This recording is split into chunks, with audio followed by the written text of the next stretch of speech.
Career 24/7 Bangla চ্যানেলে সকলকে স্বাগত জানাই। আমি রয়েছি তোমাদের সঙ্গে শুভদীপ স্যার। ভারতবর্ষ পৃথিবীর সবথেকে বড় গণতন্ত্র, সেখানে ভোটে অস্বচ্ছতা আছে, নেই বলে কোনো কথাই হয় না। আমরা ডেইলি লাইফে খবরে দেখতে পাই কিভাবে ইভিএম হ্যাকিং হয়, হতে কি পারে, তাহলে ভোটে অস্বচ্ছতা যদি হয় কিভাবে হয়, কোথায় হয়, এই পুরো ব্যাপারটা নিয়ে আজকে আমরা আলোচনা করব। প্রথমেই বলে রাখি যে আমি জেনারেলি আমার ছাত্রছাত্রীদের জন্য ভিডিও বানাই, তো আমি সেখানে তুমি করেই কথা বলি। ছাত্রছাত্রীরা, তোমাদের সকলকে বলছি যে ইতিহাস ভূগোল থেকে জিওপলিটিক্স, সোশ্যাল নিউজ থেকে শুরু করে পড়াশোনার যে কোনো ব্যাপার কোশ্চেন আনসার ফরম্যাটে নয়, গল্পের ছলে বোঝার জন্য এই চ্যানেলটা সাবস্ক্রাইব করে রেখো। এবং হ্যাঁ, কেরিয়ারের দিশা এই চ্যানেল থেকেই তুমি পাবে। আমরা কেরিয়ার নিয়েও আলোচনা করব এই চ্যানেলে। আর ছাত্রছাত্রীদের গার্জিয়ানদের বলছি, আপনারাও চাইলে এই চ্যানেল ফলো করতে পারেন। তো চলুন শুরু করা যাক। দেখো, প্রথমেই আমি শুরু করছি এমন একটা ছবি দিয়ে যেখানে আমার দেশে গণতন্ত্র রক্ষা হচ্ছে, ভোট দেওয়া হচ্ছে পুরো বরফ একটা পাহাড়ি জায়গায়, সেখানেও গণতন্ত্রের উৎসব চলছে। গণতন্ত্রের উৎসব এই কারণেই যে আমাদের দেশ কারা চালাবে, কারা আইন ঠিক করবে, নীতি ঠিক করবে, পলিসি ঠিক করবে, সেই লোকগুলোকে আমরা ঠিক করে দিই, অর্থাৎ তোমরা ঠিক করে দাও ভোটের মাধ্যমে।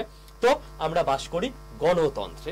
এবার সমস্যা যেখানে, সেটা হচ্ছে আমাদের গণতন্ত্রে যেভাবে ভোট হয়, ভোটটা কি স্বচ্ছ পদ্ধতিতে হয়? যদি স্বচ্ছ পদ্ধতিতে হতো তাহলে আমরা ডেইলি লাইফে ভোটের সময় যা যা কিছু দেখি সেগুলো কি করে দেখি তাহলে? তার মানেই গোড়ায় গলদ আছে। ইলেকশন কমিশনের ওয়েবসাইট থেকে এই ছবি আমি নিয়েছি, যেখানে বলা হচ্ছে EVM VVPAT the pride of Indian elections. 340 কোটির ওপর ভোটার, 132টা বিধানসভা নির্বাচন, 4টে লোকসভা নির্বাচনে ইভিএম ব্যবহার করে 2004 সাল থেকে ভোট দিয়েছে। আর ইভিএম ভিভিপ্যাট দুটো ব্যবহার করেই 2017 সাল থেকে ভোট দিয়েছেন তোমার 112 কোটির ওপর ভোটার, 26টা বিধানসভা নির্বাচন এবং একটা লোকসভা নির্বাচনে। তো এই ইভিএম এবং ভিভিপ্যাট নিয়ে অনেক সমস্যাই তো সামনে আসে। এই ইভিএম আর ভিভিপ্যাটটার টেকনোলজি আগে আমরা বুঝে নিই, তারপর সমস্যাগুলো বুঝবো, ঠিক আছে? পরীক্ষায় কোথা থেকে কোশ্চেন আসতে পারে সেগুলোও বুঝবো, এবং দেশবাসী হিসেবে, নাগরিক হিসেবে আমাদের কি কর্তব্য সেটাও বুঝবো। দেখো, যারা ভোট দিয়েছো তারা নিশ্চয়ই এই তিনটে জিনিস দেখেছো। একটা ভোটিং যে সেটআপ হয় ইভিএম ভিভিপ্যাটের, সেখানে মূলত তিনটে মেশিন থাকে। এই মেশিনটা হচ্ছে কন্ট্রোল ইউনিট, এটা তোমার কাছে থাকবে না, এটা প্রিসাইডিং অফিসারের কাছে থাকবে। এইটা তুমি যেখানে বোতাম প্রেস করে ভোট দেবে, ব্যালট ইউনিট। আর এইটা হচ্ছে ভিভিপ্যাট, যেখানে দেখা যাবে যে তুমি যে বোতামটা প্রেস করেছো সেই সিম্বল, সেই প্রার্থীর নাম এখানে উঠছে কিনা, এবং এই বক্সের মধ্যে কাগজটা পড়ে যাচ্ছে, রাইট? এই তিনটে জিনিস থাকে। এইবার এখানে দেখো আরো ভালো করে দেখানো হয়েছে যে এটা ভিভিপ্যাট, যেখানে কনফার্ম হয় যে তুমি যেখানে ভোট দিলে সেটাই বেরোচ্ছে কিনা। এটা দেখো তোমার ব্যালট ইউনিট, যেখানে তুমি ভোট দাও। আর এটা হচ্ছে কন্ট্রোল ইউনিট, যেটা প্রিসাইডিং অফিসারের কাছে থাকে। এবার ব্যাপার হচ্ছে, আমাদের দেশে একটা মজার ব্যাপার আছে, যে দল, মানে আমাদের দেশে ইভিএম ভিভিপ্যাটে ভোট হয়। এবারে ইভিএম ভিভিপ্যাট এলো কেন? আগে কিসে ভোট হতো? আগে ভোট হতো ব্যালট পেপারে। আমরা ভোট দিয়েছি, এখনো পঞ্চায়েত ভোট ব্যালটে হয়, আমি লাস্ট বারও ব্যালটে ভোট দিয়েছি। একটা এরকম ছোট্ট কাঠের জিনিস থাকে, সেটা ওই কালির মধ্যে নিয়ে ঠ্যাক করে বসাতে হয় যে পার্টিকে তুমি ভোট দেবে তার সিম্বলের পাশে। এবার এই জিনিসটা ম্যানুয়াল। আজকাল ডিজিটাল ইন্ডিয়ায় আমরা দেখেছি যত কিছু ডিজিটালি হয়ে যায়, তাড়াতাড়ি কাজ হয়, রেজাল্ট পাবলিশ হয়। WBCS এর রেজাল্ট বের হতে দেরি হয়, কারণ OMR চেক হয়। ওদিকে ব্যাংকের রেজাল্ট 15 দিনে বেরিয়ে যায়, কারণ অনলাইন পরীক্ষায় স্ট্যাটাক্সে পুরো হিসেব হয়ে যায়। তো সেই জন্য আমাদের দেশের মতো বড় জনসংখ্যার দেশ, যেখানে কোটি কোটি ভোটার, সেখানে অত কাগজপত্র গোনার থেকে যদি মেশিনে ভোট হয় তাহলে ব্যাপারটা অনেক বেশি ইজি টু হ্যান্ডেল হবে এবং অনেক বেশি স্বচ্ছতা থাকবে, যে মেশিনে তুমি সহজে গন্ডগোল করতে পারবে না, কাগজে তো বেশি ছাপিয়ে একটু দুমদারাক্কা ফেলেও দিতে পারো। এই আইডিয়া থেকে ইভিএম চালু হয়।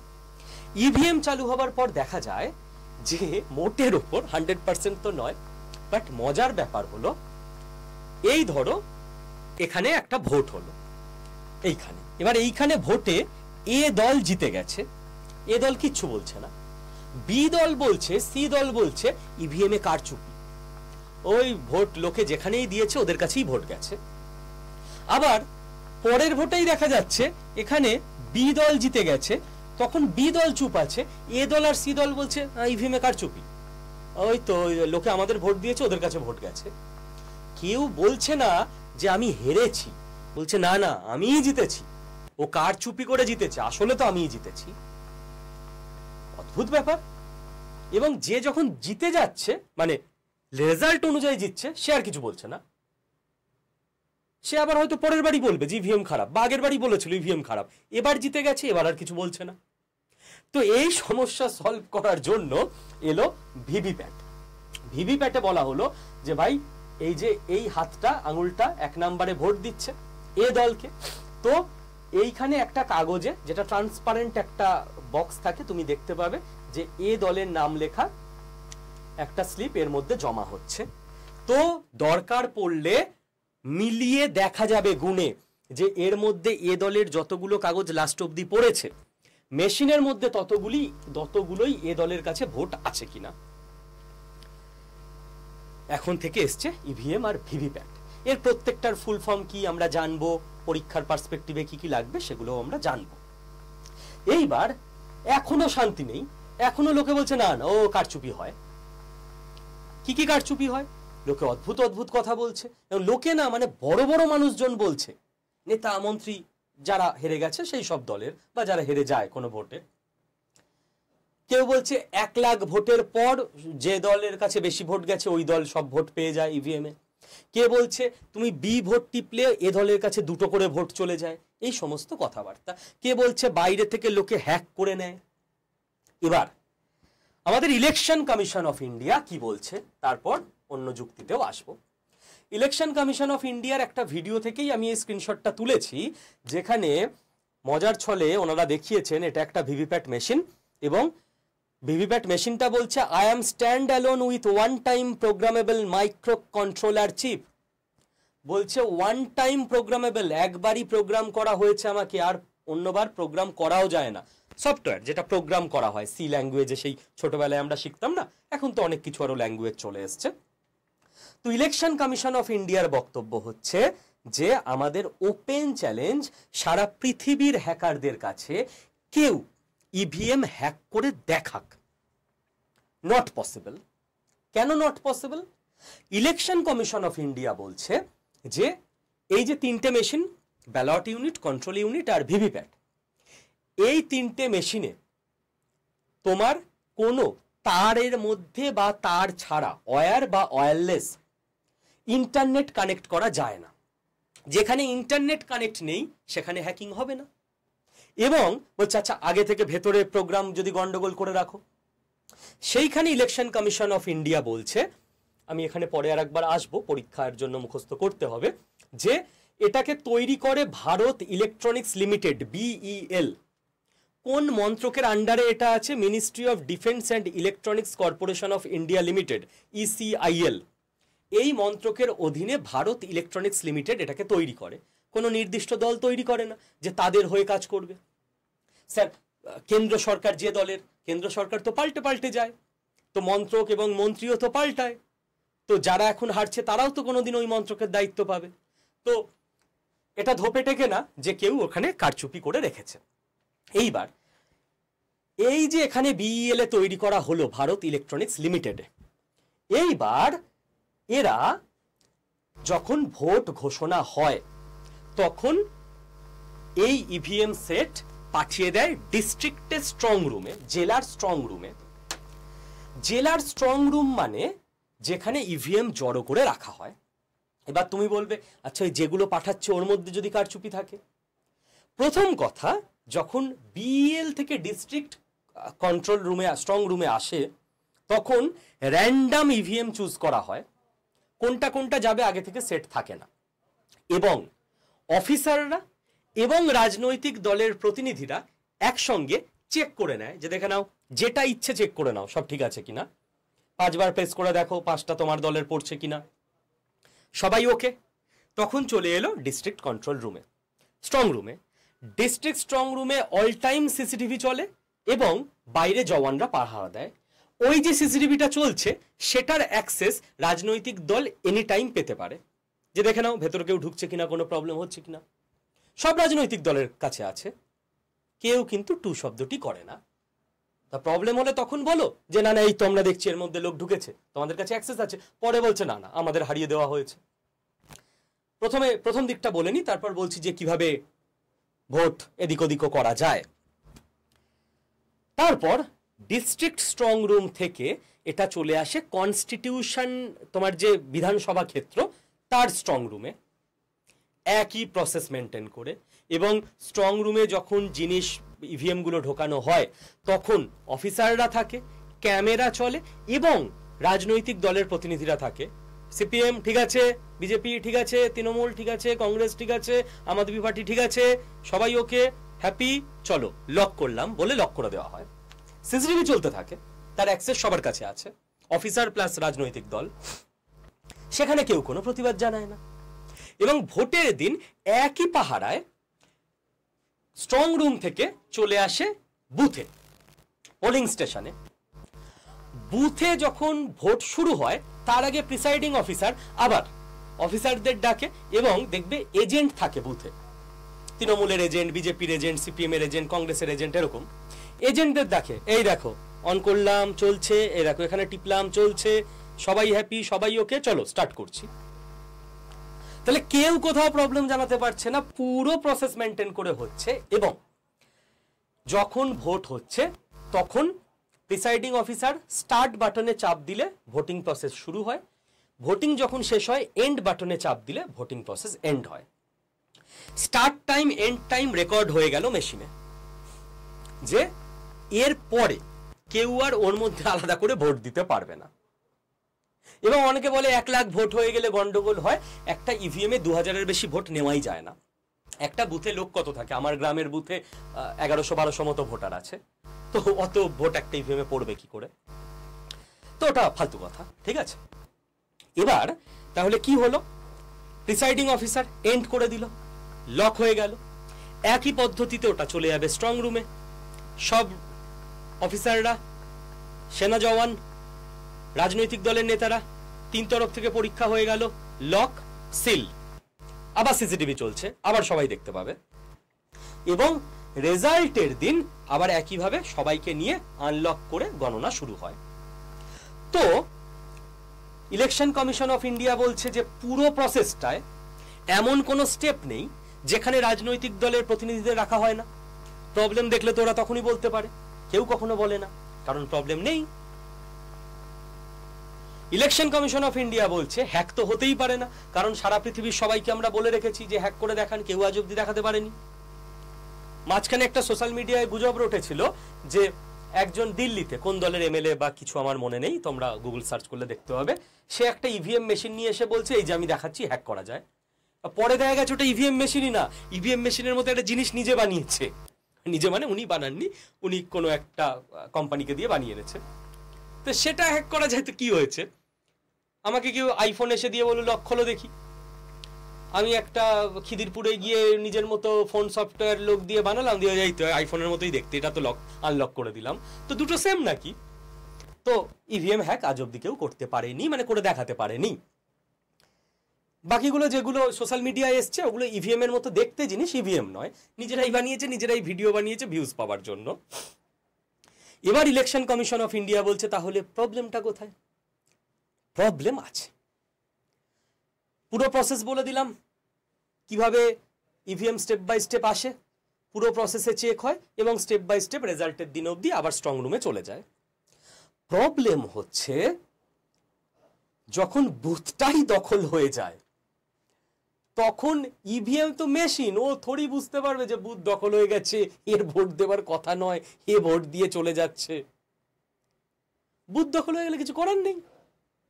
ভারতবর্ষ আমাদের গণতন্ত্র, আমরা কি করি, আমরা নিজের দলকে জেতাতে হবে বলে বুথ দখল করে নি। ওয়াও, অসাধারণ ব্যাপার। এবং গণনার সময় যে কাউন্ট করছে, কাউন্টের সময় গন্ডগোল লেজিটিমেটলি পরিষ্কারভাবে চোখে পড়েছে, গন্ডগোল হয়েছে। সেটা তো মেশিনের হাতে নয়। মেশিনের কাজ ভোট নেওয়া, এবং ওর মধ্যে কেউ কোনো রকমভাবে প্রোগ্রামিং উল্টোপাল্টা করতে পারবে না, সেটা শিওর।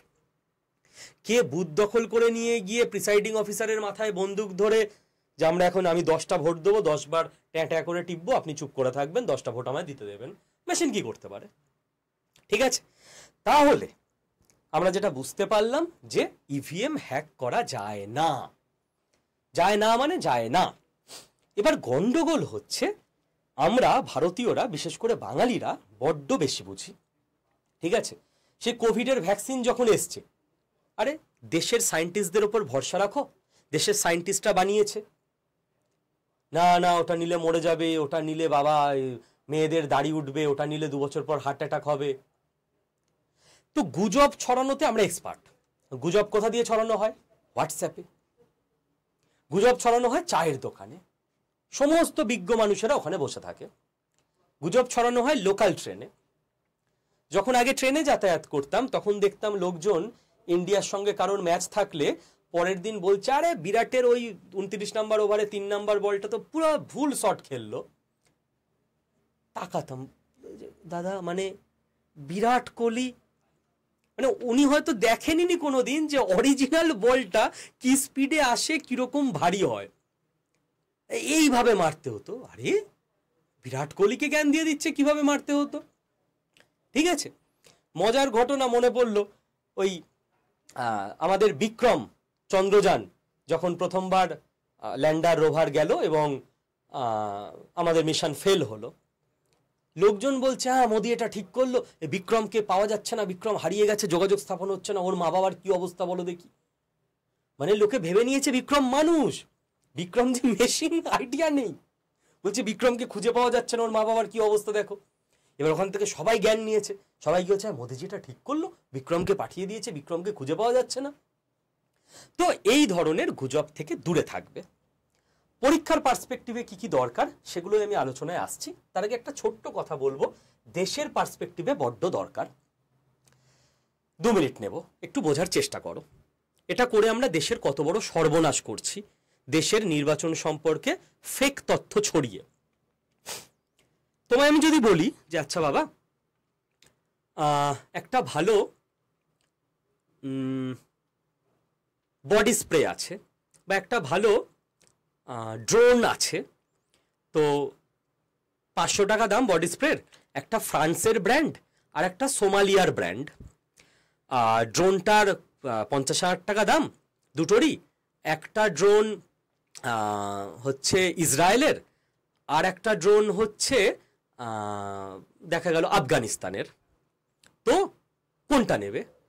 তোমাদের মধ্যে 99% লোক বলবে আমি ফ্রান্সের বডি স্প্রেটা নেব আর ইসরায়েলের ড্রোনটা নেব। আমি বলবো কেন, সেম দাম তো, তো সোমালিয়ার বডি স্প্রে বা আফগানিস্তানের ড্রোনটা নিতে কি সমস্যা? তো বলবে না না ওদের ব্র্যান্ড ভালো না। আমি তোমাকে দুটো দেশের কোম্পানির নামই বলিনি কোন ব্র্যান্ডের জিনিস। হতেই তো পারে যে ইসরায়েলের সব থেকে যে খারাপ কোম্পানি, সেই কোম্পানিটা ড্রোন বানিয়েছে, সব থেকে খারাপ প্রযুক্তি। আর আফগানিস্তানের বেস্টেস্ট কোম্পানি সমস্ত মেধা একসঙ্গে লাগিয়ে দিয়ে বেটার ড্রোন বানিয়েছিল। বা ফ্রান্সের সব থেকে বাজে একটা কোম্পানি বডি স্প্রে বানিয়েছে এবং দুর্নীতিবাজ কোম্পানি, ওই বডি স্প্রেটার মধ্যে বাজে কেমিক্যাল দেওয়া আছে। এদিকে সোমালিয়ার ইউনিভার্সিটির রিসার্চ স্কলাররা মিলে বেস্ট একটা প্রোডাক্ট বানিয়েছে। হতেই তো পারে, তুমি কি একবারও খোঁজ নিলে না? কারণ তোমার মনে ইসরায়েলের টেকনোলজি এবং ফ্রান্সের বডি স্প্রে নিয়ে একটা ভালো ধারণা আছে, তাই তুমি ওদের দেশে সব জিনিসকে ভালো ভেবে ফেললে, তাই না? এবার ভাবো, তোমরা কখনো ইউটিউবে সার্চ করে দেখো what Russians think about India. Russia ভাবে ইন্ডিয়া খুব বাজে দেশ। পুতিন নয়, পুতিনের সঙ্গে আমাদের ভালো সম্পর্ক, রাশিয়ার সাধারণ মানুষ ইন্ডিয়া নোংরা কান্ট্রি, অশিক্ষিত, এরা গরিব দেশ।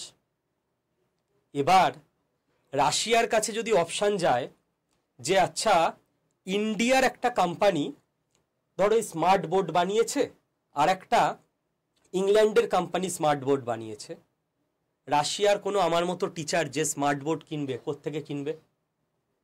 ইংল্যান্ডের কোম্পানিটার থেকে কিনবে। কারণ আমাদের দেশের ইমেজ ওনাদের কাছে খুব খারাপ। ওরা ভাবে ইন্ডিয়ান ব্র্যান্ড তো বাজেই হবে, হয়তো আমাদের বেস্ট জিনিস ছিল ওটা। তো সারা পৃথিবীর কাছে আমাদের যে কোনো পণ্য অ্যাকসেপ্টেড হবে যদি আমরা আমাদের দেশের সম্মান, লেভেল, ইমেজ সারা পৃথিবীর কাছে উঁচু করে দেখাই। আমাদের প্রবলেম আছে অনেক, কিন্তু সেটা আমরা প্রতিবেশীদের কেন গিয়ে গিয়ে বলে আসতে যাব? আজকে তুমি ভাবো যে আমাদের দেশের আইএফএস অফিসাররা, ডক্টর এস জয়শঙ্কর বিদেশমন্ত্রী, যখন ইউএনএ গিয়ে বা অন্য কোনো ইন্টারন্যাশনাল সামিটে উত্তর কোরিয়ার গণতন্ত্র নিয়ে, বাংলাদেশের গণতন্ত্র নিয়ে, পাকিস্তানের গণতন্ত্র নিয়ে প্রশ্ন করবে, তখন ওরা যদি পাল্টা বলে আপনাদের দেশের গণতন্ত্র জানা আছে, আপনাদেরই তো লোকে সোশ্যাল মিডিয়া শেয়ার করে, আপনাদের ইভিএম তো হ্যাক করা যায়। একটা ভুল জিনিস আমরাই ছড়িয়ে সারা পৃথিবীর হাতে আমাদেরই মুখে ঝামা ঘষার জন্য সুযোগ করে দিলাম, অস্ত্র তুলে দিয়ে আসলাম। সারা পৃথিবীর কাছে ইমেজ, হ্যাঁ ইন্ডিয়া দুর্নীতি হয়, হ্যাঁ ইভিএম দুর্নীতি হয়, জানি। কারণ আজকে তুমি যা পোস্ট করবে Facebook, social media, YouTube, Twitter, সারা পৃথিবীর লোক দেখতে পাচ্ছে। তোমার একটা পোস্ট তোমার দেশের ইমেজ বরবাদ করে দিচ্ছে। তো আমাদের দেশের ইমেজ কোনো বিজেপি, কংগ্রেস, তৃণমূল, সিপিএম এর নেতা একা বেটার করতে পারবে না যদি না আমরা ট্রাই করি। হতেই পারে আমি যে দলকে হয়তো এবছর ভোট দিয়েছি সে হেরে গেল, আমার এবং আমার নেতার দুজনেরই স্বীকার করা উচিত যে মানুষ আমাদের ভোট দেয়নি, আমরা হেরে গেছি। আমি আমার দেশের সায়েন্টিস্টদের দিয়ে বানানো ইভিএমটার বদনাম করে আসব? এটা কোনো মানে হয়? আমি আর 1 মিনিট নেব একটা ছোট্ট উদাহরণ দিয়ে আরো ক্ল্যারিফিকেশন দেওয়ার জন্য। দেখো, সরকার বদলাবে, কখনো বিজেপি, তৃণমূল, সিপিএম, কংগ্রেস, আম আদমি পার্টি, সমাজবাদী পার্টি, নির্দলে ও আসতে থাকবে, বাট দেশের ক্ষতি করে দেবো আমরা। আমার বাড়িতে বছরে 2টো পুজো হয়, অন্নপূর্ণা পুজো আর দোলে কীর্তন পুজো হয়। তো আমাদের বাড়ির সিস্টেম হচ্ছে আমরা প্রত্যেকে ডিপার্টমেন্ট ভাগ করে নিই। যেমন আগের বছর অন্নপূর্ণা পুজোয় এবছর 5ই এপ্রিল পড়েছে, আমার ভাইয়ের ডিপার্টমেন্ট ছিল পুজো সামলানো, আমার ডিপার্টমেন্ট ছিল সকালের দিকে ভোগের দিকে থাকা এবং দুপুরের দিক থেকে অতিথি আপ্যায়ন। আমার কাকার ছেলে ছোট ভাই, ওর ডিপার্টমেন্ট থাকে কোঅর্ডিনেশন, কোথায় কি আনতে হবে। আমার কাকার ডিপার্টমেন্ট ছিল আমার এবং আমার মিসেসের খাওয়া দাওয়া সামলানো। এবার পরের বার এবছর 5ই এপ্রিল হয়তো পুজোর দিকে আমার ডিপার্টমেন্ট পড়লো, তাহলে আমার ভাই গিয়ে বলে আসবে, পুজো দেখেছো তো মানে কি খারাপ করে হচ্ছে, দাদা ফালতু করছে, দাদা সামলাতে পারছে না, দাদা ভাই পরের বার আমি পুজোর ডিপার্টমেন্টে যাব, আমি ভালো করব।